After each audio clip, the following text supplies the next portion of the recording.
To understand the purpose of hardship, we have to bring it back to the purpose of our creation. Allah is very clear in the Quran about the purpose of our creation. What did we say our purpose is? Ubudiyya, right? Worship. To be a slave to Allah. What does that tell us about success? What does that now tell us about success? Clearly, that anything that brings me closer to being a abd, anything that brings me closer to that worship of Allah in the best way is success. And anything that takes me away is failure. Now let's go back to the question of pain. And now in that context, let's talk about hardship. So let me give you guys some examples.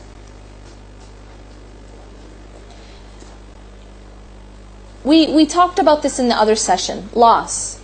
Loss. The loss of money. The loss of health. The loss of freedom. Someone who gets wrongfully imprisoned. When they are in prison, they find Islam. You know, there's many people who convert in prison. In the States, there's many people who convert in prison. Look at Malcolm X, right?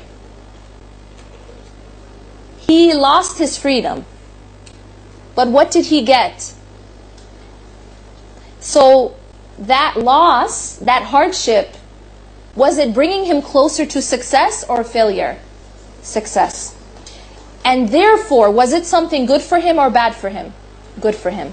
This becomes the new criteria of how we judge everything. Is it bringing me closer to my purpose or farther away? Can we now go back to the question that a lot of people have trouble with, to the extent that it leads some people to become atheists? Why do bad things happen to good people? The question of why do, quote, bad things happen to, quote, good people. Why am I using quotation marks in those words? Because it's all about the definition of good and bad. The reason we come to this question, that we even ask this question, or we get caught up in this question, is because we don't have the proper definition of good and bad.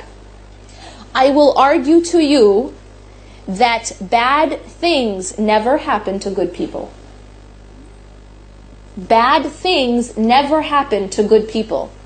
And you know what my proof is? The words of the Prophet ﷺ. عَجَبٌ لِأَمْرِ الْمُؤْمِنِ. He says that the matters of a believer are strange.